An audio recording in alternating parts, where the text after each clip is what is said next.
Hello बच्चों। आज मैं आपको क्लास 8 जिसका सब्जेक्ट है मैथमेटिक्स इसकी वर्कशीट नंबर 38 कराऊंगी जिसकी डेट है मेरे पास 13 दिसंबर 2021।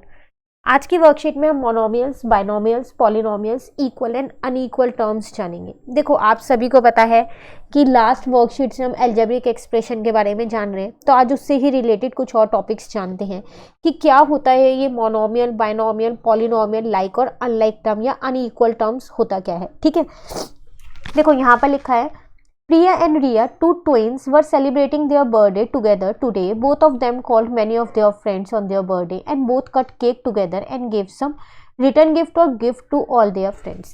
यहाँ आपसे क्या कह रहे हैं, दो लड़कियां हैं प्रिया और रिया, दोनों ही ट्विंस हैं, तो इनका बर्थडे आज ये सेलिब्रेट कर रही हैं, तो इन्होंने अपने कुछ फ्रेंड्स को बुलाया अपने बर्थडे पार्टी में।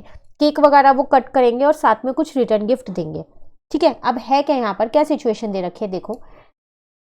Their mummy put lots of pen, pencil and eraser packets in a bag. तो जो इन दोनों की मम्मी है ना, उन्होंने क्या किया कि बहुत सारे पेन, पेंसिल और इरेजर के पैकेट जो है ना एक बैग के अंदर डाल दिए, पूरे पूरे पैकेट्स। ठीक है, the speciality of those packet was that the price of the pen was as much as the number of pen were in the packet. और उन पैकेट्स की स्पेशलिटीज पता है क्या है, मतलब अगर एक पेन के पैकेट में 10 पेन होंगे, आप लाते हो कई बार, आप भी पूरे पूरे पैकेट ले आते होंगे, तो 10 पैकेट्स होंगे, तो हर एक पेन की कॉस्ट भी 10 रुपीज़ ही है। अगर 5 पैकेट, एक पैकेट के अंदर 5 पेन होंगे तो हर एक की कॉस्ट भी कितनी होगी, 5 रुपये होगी। तो पैकेट के अंदर जितने पेन है तो उनकी कॉस्ट भी उतनी ही है एक पेन की। ठीक है, उसी तरीके से similarly the price of a pencil was as much as the number of pencil were there in that packet. Same pencil के साथ भी यही केस है। And the cost of the eraser was also as much as the number of eraser were in that packet. और eraser के साथ भी यही है कि अगर एक इरेजर के बॉक्स में 20 इरेजर है तो हर एक इरेजर 20 की हो जाएगी, 2 इरेजर है तो 2 की हो जाएगी। Now Priya open some pen, pencil and eraser packet and mix them in same bag. अब प्रिया ने पता है क्या किया, वो पैकेट्स को ओपन कर दिया और एक बैग के अंदर मिक्स कर दी।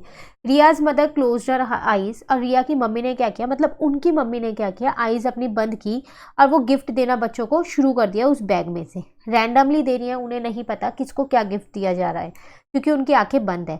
Then Priya got a mathematical game and she said let us do it. तो उसको, प्रिया को एकदम से गेम आया इसमें कि अरे ये तो एक गेम हो गया। क्या है वो गेम देखो। तो प्रिया ने सोचा कि अगर कॉस्ट ऑफ द 1 पेन हम x मानते हैं तो पूरे पैकेट की कॉस्ट कितनी होगी, then the price of the packet of pen will be x square, क्योंकि उसके अंदर x ही पेन होंगे, फिर जितनी एक पेन की कॉस्ट है उतने ही होंगे ना पेन। ठीक है, तो टोटल कॉस्ट कितनी हो जाएगी x स्क्वायर, क्योंकि एक पेन की कॉस्ट x है तो x पेन की कॉस्ट कितनी होगी, x इंटू एक्स, तो कितना आ जाएगा, x स्क्वायर आ जाएगा। Similarly let the value of 1 pencil, pencil की वैल्यू y है तो उस पैकेट की वैल्यू कितनी हो जाएगी, y स्क्वायर हो जाएगी। ठीक है ना, उसी तरीके से कॉस्ट ऑफ 1 इरेजर z है तो पूरे पैकेट की, इरेजर का जो पैकेट है उसकी कॉस्ट कितनी हो जाएगी, z स्क्वायर हो जाएगी। ठीक है, अब आगे आपसे यहाँ पर क्या कह रहा है वो देखो। यहाँ आपसे कह रहा है name of children who receive the gift. कुछ बच्चे हैं जिन्हें गिफ्ट मिला, माला, श्वेता, श्याम, पूजा, गीता, विकास, दीपक, इन सबको गिफ्ट मिला है। ठीक है, गिफ्ट क्या क्या मिला वो भी यहाँ पर लिखा है। अब आपको यहाँ पर उन्हें मैथमेटिकल टर्म में लिखना है, क्योंकि आपको पता है कि जो पेन है वो x है और जो पेन का पैकेट है उसकी कॉस्ट x स्क्वायर है। ठीक है, जो पेंसिल है वो y है। अब पेंसिल के पैकेट की जो कॉस्ट पड़ेगी हमारे को, पूरे पैकेट की पेंसिल के, वो पड़ेगी आपको यहाँ पर y स्क्वायर। जो इरेजर है वो आपके पास z है। ठीक है, और उसके पैकेट की क्या पड़ जाएगी, z स्क्वायर पड़ जाएगी। ठीक है, चलिए तो देखो 4 पेन पैकेट, तो एक पैकेट की कॉस्ट थी x स्क्वायर, 4 की कितनी हो जाएगी, 4x स्क्वायर। ठीक है ना सॉरी। उसके बाद 2 पेंसिल, पेंसिल की बात कर रहा है, पैकेट की नहीं कर रहा, 2y। 3 इरेजर पैकेट्स, पैकेट की बात कर रहा है, इरेजर के पैकेट, तो 3z स्क्वायर। ठीक है, सिमिलरली 2 पेंसिल लेस करना है, मतलब माइनस करना है। 2 पेंसिल की बात हो रही है तो 2y हो जाएगा पेंसिल की जगह पर, लेस मतलब माइनस हो गया, फ्रॉम 4, यहाँ पर 4 पेंसिल पैकेट, तो पेंसिल के पैकेट है y स्क्वायर, और आपको पता है माइनस में जो फ्रॉम के बाद होता है वो पहले लिखते हैं, तो 4y स्क्वायर माइनस 2y आ गया। ठीक है, फिर यहाँ कह रहा है 5 इरेजर पैकेट, तो z स्क्वायर सीधा सीधा इंटू में 5।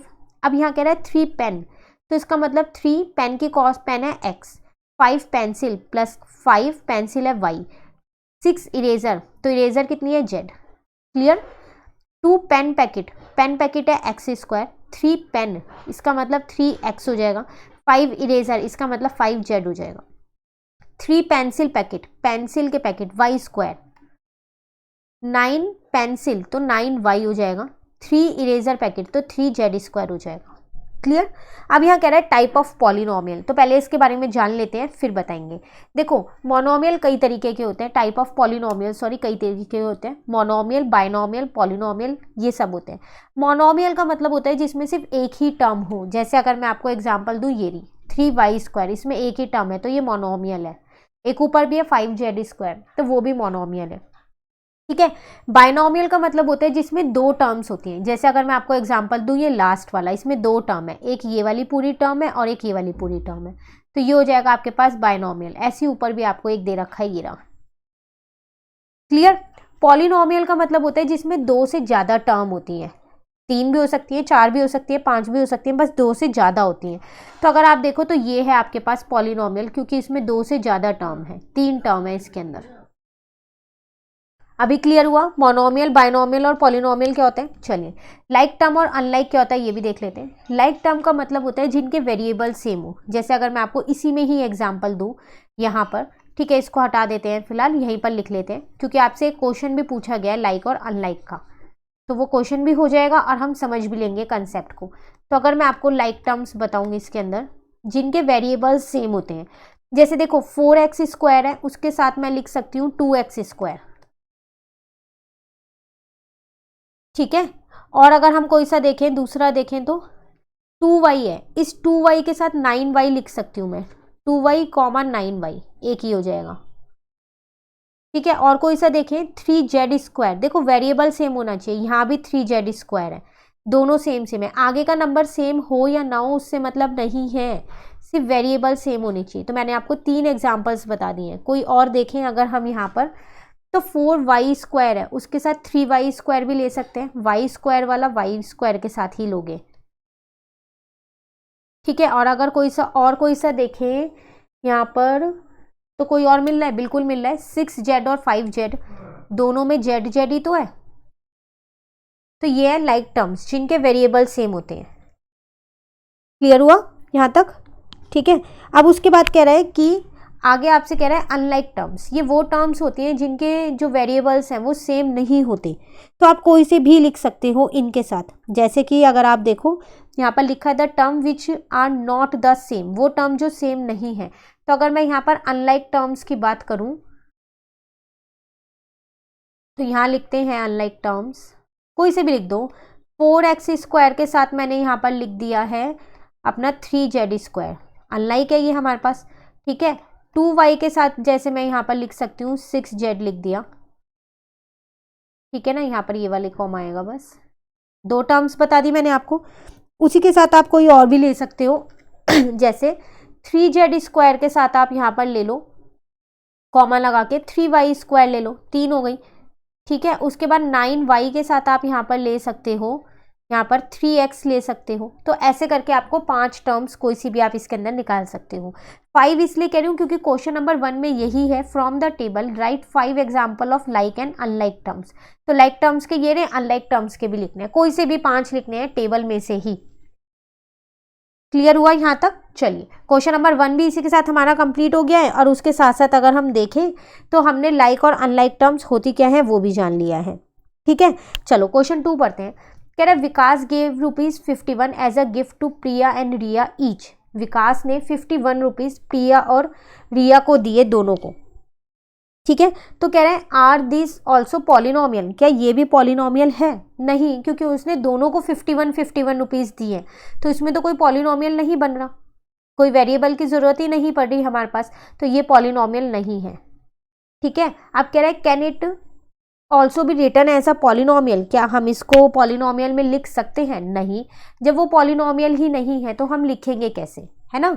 उसके बाद थर्ड में कह रहा है if yes then how it can be return. तो हमारा आंसर तो पहले से ही नो है कि हम इसे पॉलिनोमियल में नहीं लिख सकते, क्योंकि उसने दोनों को ही क्या किया, विकास ने 51 रुपीज गिफ्ट दिए ईच, दोनों को अलग अलग दिए, तो इसका आंसर भी नो है यहाँ। क्लियर। तो ये थी आपके पास वर्कशीट, इंपॉर्टेंट वर्कशीट है, अच्छे से कीजिएगा। कोई भी डाउट हो तो कमेंट करके पूछ लीजिएगा। नेक्स्ट वर्कशीट नेक्स्ट वीडियो में करेंगे। तो अगर आपको ये वीडियो अच्छी लगी तो लाइक ज़रूर कीजिएगा और मेरे चैनल को सब्सक्राइब कीजिए। Thank you.